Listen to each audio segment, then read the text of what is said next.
เดินเตะบานกลายเป็นเวทีมวยระหว่างการแข่งขันกระทรวงป้องกันประเทศกับแขวงจำปาสัก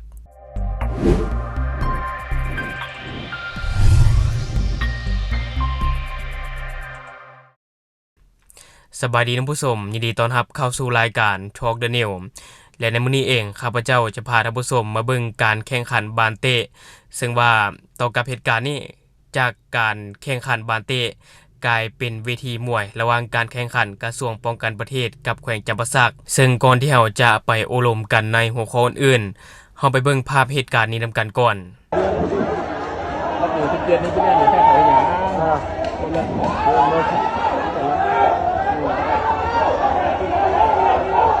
เอาเฮ็ดเ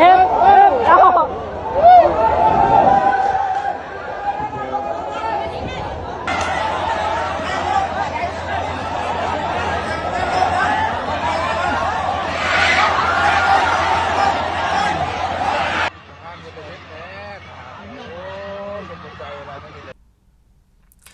และที่ผ่านไปก็เป็นภาพที่มันเกิดขึ้นในสนามการแข่งขันกันนอกจาก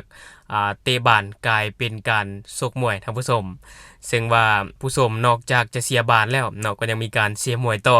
และดึงดูดความสนใจของผู้ชมได้ดีกว่าบานเตะด้วยซ้ำซึ่งว่าภาพนี้ก็ถือว่ามีการแชร์กันหลายในปัจจุบันซึ่งนี้ก็ถือว่าถูกถ่ายโดย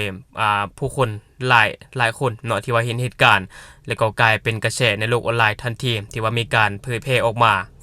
ซึ่งว่าการวางมวยในสนามบาสเนาะถือว่ามาเกิดขึ้นเรื่อยๆแทบกลายเป็นเรื่องปกติไปแล้วในปัจจุบันนะอย่างเช่นเรื่องกีฬานี่นะถ้าว่าเราจะฝึกแต่ทักษะการเล่นอย่างเดียวมันบ่ได้ท่านผู้ชมเราจะฝึกแต่การเตะอย่างเดียวบ่ได้เราต้องฝึกทักษะอันอื่นนำบ่จะเป็นเรื่องน้ำใจนักกีฬาแล้วก็จรรยาบรรณนักกีฬาก็สำคัญท่านผู้ชม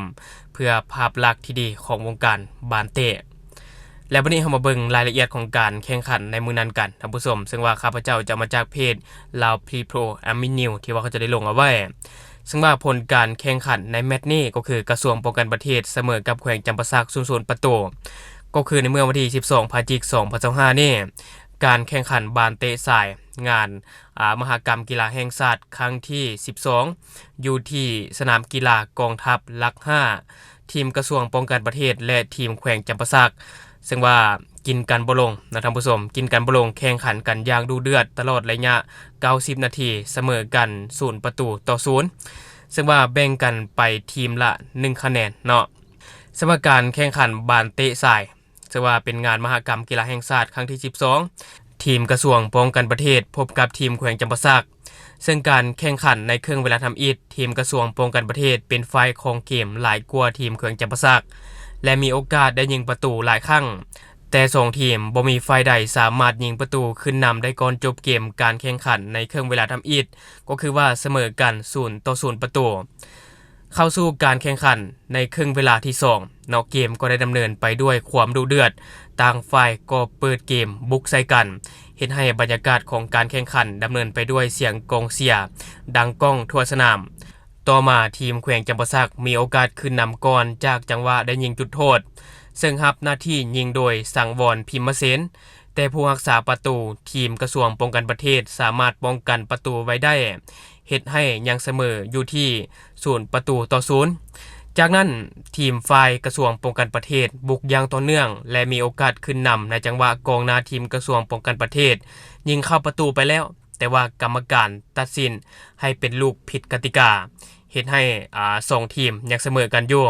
แต่เกมการแข่งขันก็ดำเนินไปครบ90นาที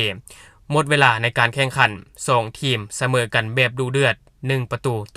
1-0สำหรับการแข่งขันกีฬาบานเตะนัดที่2ทีมกระทรวงป้องกันประเทศจะพบกับทีม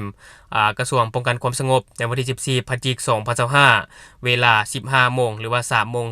นแลงท่านผู้ชมอยู่ที่สนามกีฬาศูนย์ฝึกห้วยหง1เนาะซึ่งการจัดงานมหกรรมกีฬาแห่งชาติครั้งที่12ที่นครหลวงวิจันทร์เป็นเจ้าภาพจะจัดขึ้นในช่วงวันที่15พฤศจิกายน2025เป็นมือเปิดพิธีและวันที่25พฤศจิกายน2025เป็นมือปิดพิธีงานมหกรรมกีฬาแห่งชาติครั้งที่12และถ้าหากว่าท่านใดสะดวกก็ขอเชิญชวนรับชมกีฬาแต่ละประเภทและแต่ละสถานที่ใดตั้งแต่มือเปิดจนฮอดมือปิดและเพิ่นจะจัดขึ้นที่ Lao National Sport Complex หรือว่าสนามกีฬาหลัก16 และวันนี้ข้าพเจ้าจะพาท่านผู้ชมไปเบิ่งบรรยากาศน้องน้อยข้ามน้ำคลองไปโรงเรียนแต่ละวันเนาะท่านผู้ชมซึ่งเฮาไปเบิ่งคลิปนี้นำกันก่อน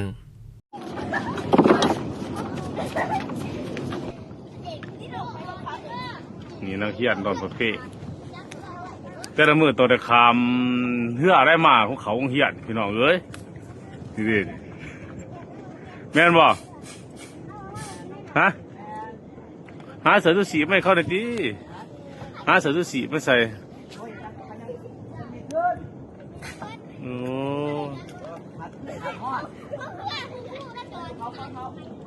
เคินโอ้จะโคตรร่วมเบิดฮะ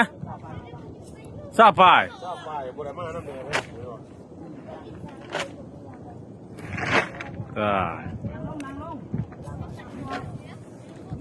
เขาบริจาคได้พี่น้องเอ้ยเพราะว่าเขาลืมกำหนาเลยหัวนี่คู่มาขังในได้นี่คู่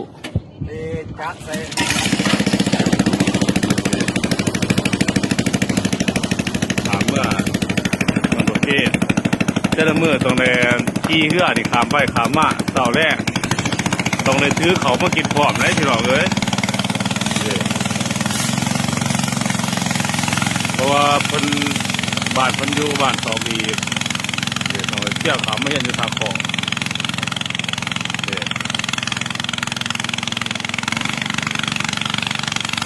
ข้าเพื่อนไม่ได้คู่มันขับตรงแต่ละมืออันนี้ว่าน้ำพวกในและช่วงน้ำขึ้นในแห้งอันตรายเลยและที่ผ่านไปก็จะเป็นคลิปที่ว่าน้องน้อยข้ามน้ำคลองไปโรงเรียนท่านผู้ชมซึ่งเหตุการณ์นี้เกิดขึ้นที่บ้านท่าคอเมืองโขงแขวงจำปาสักเห็นแล้วก็ถือว่าอดเป็นห่วงบ่ได้ในเรื่องความปลอดภัยนะท่านผู้ชมอย่างน้อยๆให้เด็กสวมเสื้อชูชีพแน่ก็ยังดีเพื่อความปลอดภัยเพราะหากว่าเกิดเหตุร้ายขึ้นมาคงช่วยอย่างบ่ทันท่านผู้ชมถ้าเป็นแบบนี้นะและเด็กที่บ่ได้สวมเสื้อชูชีพก็เพราะว่าเขาบ่มีนะท่านผู้ชมแล้วก็หาซื้อได้ยากตามเขตชนบทต่างๆนะถ้าว่าท่านใดสนใจบริจาคเสื้อชูชีพทั้งเก่าและก็ใหม่หรือว่าให้ทุนซื้อเสื้อชูชีพน้องๆเนาะก็น่าจะปลอดภัยขึ้นในระดับหนึ่งจะได้ก็ตามเนาะทางรายการก็ขอเป็นสื่อกลางในการประสานงานให้ได้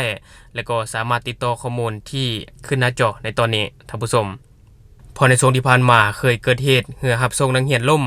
ที่บ้านทากกไห่หาบ้านนาบงเมืองปะเงิมแขวงนครวิจันทร์ตอนนั้นก็คือว่ามีนักเรียนเสียชีวิตหลายคนแล้วก็หาศพกันบ่แม่นง่ายทางว่าตอนนั้นเนาะนักเรียนใส่เสื้อชูชีพน่าจะปลอดภัยกว่านั้นหลายเท่าข้าพเจ้าคิดว่าได้หลังจากข่าวเรือล่มและมีนักเรียนเสียชีวิตหลายคนดังขึ้นมาก็มีผู้ใหญ่ใจดีออกทุนส่วนโต